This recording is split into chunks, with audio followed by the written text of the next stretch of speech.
Welcome to the pharma sir. Last topic हमने किया था क्लासिफिकेशन ऑफ रिसेप्टर, जिसमें हमारा लिगेंड गेटेड आयन चैनल भी हो गया topic and ji protein couple receptor भी फिनिश हो गया है। तो नेक्स्ट है एंजाइमेटिक रिसेप्टर। एंजाइमेटिक रिसेप्टर क्या होते हैं? This type of receptor are enzymatic protein.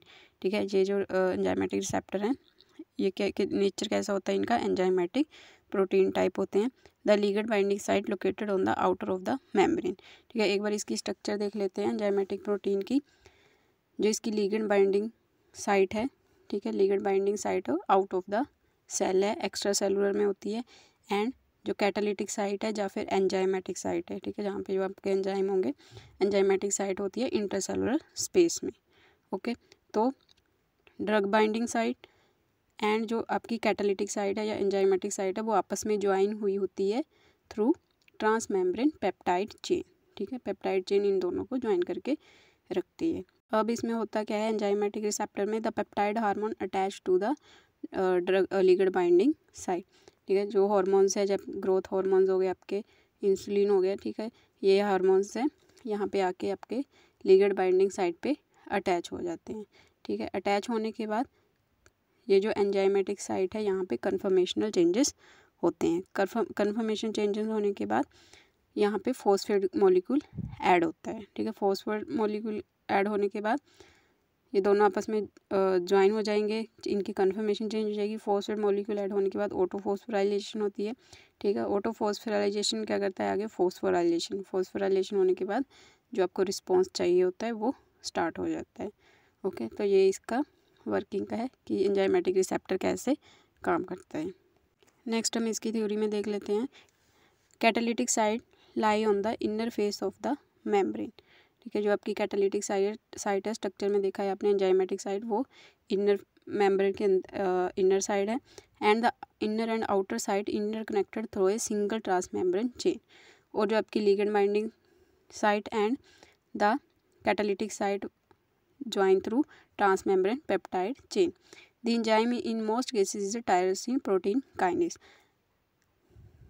जो आपकी एंजाइमेटिक साइट है, ठीक है, जो जहाँ पे आपके एंजाइम प्रेजेंट होते हैं, तो मोस्टली आपके एंजाइमेटिक रिसेप्टर में एंजाइम कौन सा होता है? Tyrosine protein kinase in case of insulin growth factor etcetera. And next, binding of ligand result in the autophosphorylation of domain. Phosphorylation trigger phosphorylation. ठीक है, ऑटोफॉस्फोराइलेशन क्या करेगा? आगे फॉस्फोराइलेशन शुरू कर देगा of intracellular protein. Okay, protein की फॉस्फोराइलेशन होना स्टार्ट हो जाती है. When phosphorylation of intracellular protein start, the characteristic response is produced. ठीक है, जब फॉस्फोराइलेशन हो जाएगी प्रोटीन की तो उसके पास वो एक्टिव हो जाएगा, उसके पास काम करने की पावर आ जाएगी, तो जो आपको रिस्पॉन्स चाहिए वो स्टार्ट हो जाता है. Next is a steamy diagram है. हार्मोन बाइंडिंग होगी. First of all hormone bind to the ligand binding site. Conformation changes, ठीक है, कन्फर्मेशन चेंजेस हो गए कैटालिटिक साइड में. And dimerization. ओके, डाइमराइजेशन मतलब आपस में कन्फर्मेशन चेंजेस हो गए, कैटालिटिक साइड आपस में ज्वाइन हो जाती है. एंड एंजाइम कौन सा था? Protein kinase. ठीक है, वो एक्टिव हो जाएगा, activate protein kinase. Autophosphorylation of tyrosine kinase. वो एंजाइम क्या करेगा? ऑटोफॉस्फोराइलेशन होगी उसकी. ऑटोफॉस्फोराइलेशन की वजह से फॉस्फोराइलेशन होगी. एंड फॉस्फोराइलेशन होगी अगर प्रोटीन की, तो वो आगे रिस्पॉन्स स्टार्ट कर देता है. रिस्पॉन्स मतलब metabolism and protein cell growth आगे होनी शुरू हो जाती है. ठीक है, तो ये रिस्पॉन्स है जो due to phosphorylation of protein produce होते हैं. Next, what are the examples of enzymatic receptor. ठीक है, जितने भी आपके ग्रोथ हार्मोन्स हैं, insulin, tyrosine kinase, growth factors, ठीक है, ये सारे आपके एग्जांपल्स हैं एंजाइमेटिक रिसेप्टर की. I hope the enzymatic receptor is clear. The fourth is receptor regulation, gene expression and nuclear receptor. Okay, तो ये लास्ट है फोर्थ. कौन सा रिसेप्टर? न्यूक्लियर रिसेप्टर, या फिर इसको जीन एक्सप्रेशन भी बोलते हैं. ठीक है, अब इसमें पॉइंट्स देख लेते हैं. जो न्यूक्लियर रिसेप्टर होता है वो कहाँ पे आपका प्रेजेंट होता है. ठीक है, एक तो नाम से ही पता चल रहा है, न्यूक्लियस में प्रेजेंट होगा एंड इन द साइटोप्लाज्म. ठीक है, दो जगह पे प्रेजेंट होता है, in the cytoplasm and in the nucleus. ठीक है, दूसरा इसमें पॉइंट क्या है? लिगेंड या ड्रग. ठीक है, एक इसकी लिगेंड बाइंडिंग साइड होगी तो जो ड्रग है वो आपकी अगर नेचुरली अगर आपका जो रिसेप्टर है न्यूक्लियर रिसेप्टर अगर वो सेल के अंदर है, ठीक है, तो आपकी जो ड्रग है उसको अगर वो लिपोफिलिक होगी तभी वो मेम्ब्रेन को क्रॉस कर पाएगी, ठीक है। तो ये मस्ट है कि जो आपकी ड्रग है वो आपकी लिपोफिलिक नेचर की होनी चाहिए, तभी वो मेम्ब्रेन को क्रॉस करके रिसेप्टर के साथ बाइंड हो पाएगी। अब जो आपका न्यूक्लियर रिसेप्टर है इसकी टू सब टाइप्स है, ठीक है। टू सब टाइप्स कौन कौन सी है, जितने भी इसमें हार्मोन्स आते हैं, ठीक है, स्टीरॉयड हार्मोन्स आते हैं, वो सारे क्या है आपकी लिगेंड है या ड्रग है, ठीक है। दो सब टाइप्स है, स्टीरॉयड हार्मोन एंड विटामिन्स, ठीक है। स्टीरॉयड हार्मोन में आपके कौन कौन से आते हैं, glucocorticoid, mineral corticoid, androgen and estrogen. और सेकंड जो आपके है vitamin D, thyroid hormone and retinoic acid, ठीक है। ये दो सब टाइप है न्यूक्लियर रिसेप्टर की। ये जो स्टीरॉयड हार्मोन है इनकी लोकेशन अलग अलग होती है इन द साइटोप्लाज्म और in the nucleus. Third point क्या है, ट्रांसक्रिप्शन फैक्टर, ठीक है। जो आपके न्यूक्लियर रिसेप्टर होते हैं इनमें ट्रांसक्रिप्शन फैक्टर होता है। What is the transcription factor, transcription factor में क्या होता है, जीन रेगुलेशन होती है, ठीक है, ट्रांसक्रिप्शन होती है, ट्रांसक्रिप्शन की वजह से डीएनए की ट्रांसक्रिप्शन की वजह से प्रोटीन की सिंथेसिस होती है, ओके। तो ये थर्ड पॉइंट है। Next is the structure of the nuclear receptor. Nuclear receptor का स्ट्रक्चर कैसा होता है, इनका स्ट्रक्चर है इसका, देखो ये जो पिंक वाला है, पिंक पार्ट है इसका, जो डोमेन बोलो, ये है स्टीरॉयड बाइंडिंग डोमेन। जो आपका स्टीरॉयड होगा, जो ड्रग है स्टीरॉयड की, वो यहाँ पे बाइंड होगी आपकी स्टीरॉयड बाइंडिंग डोमेन में, ठीक है। तो इस किसके नियर होती है, ये कार्बोक्सिलिक ग्रुप के पास होती है आपकी स्टीरॉयड बाइंडिंग डोमेन, ठीक है।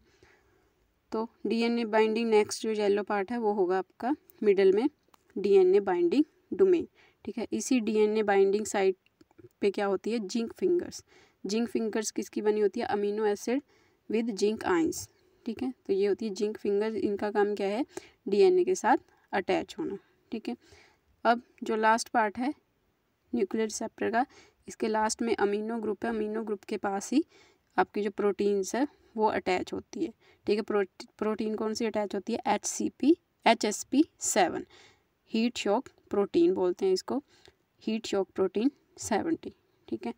जब तक ये प्रोटीन रिसेप्टर के साथ अटैच है, द रिसेप्टर इज इनएक्टिव, ठीक है। Steroid binding to the ligand binding site, the HSP70 protein release the receptor and the receptor is activated.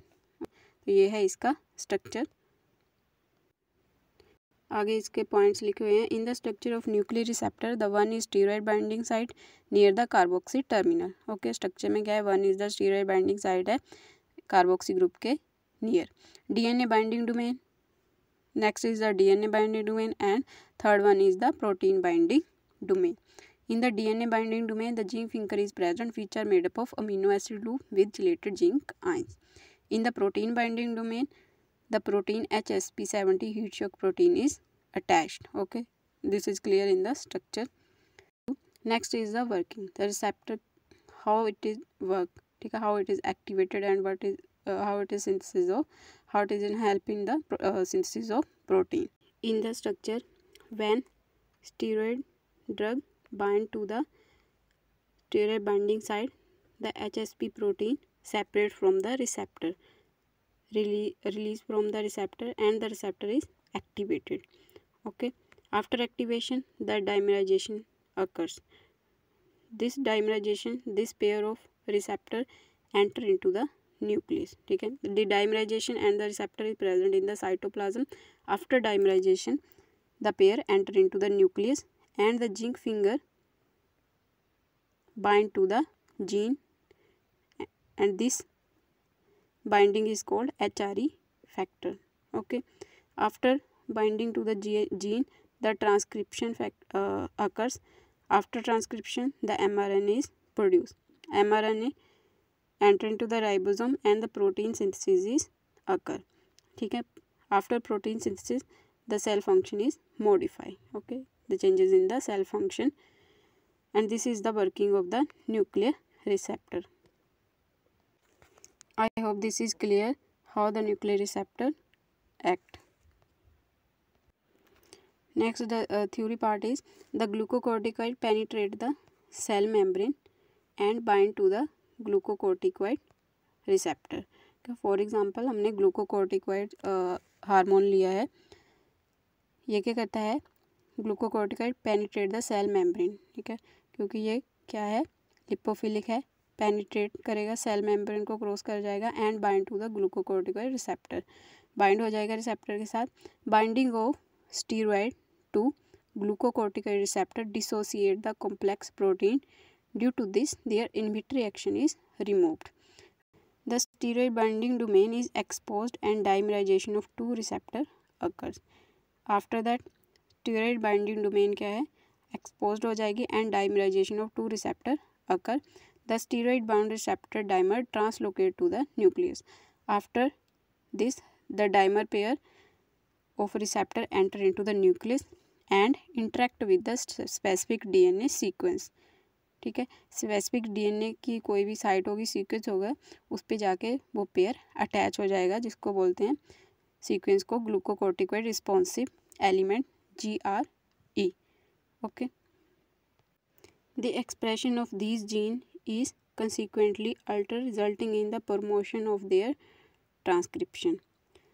After binding to the gene the transcription occur, the specific mRNA is produced, is directed to the ribosome.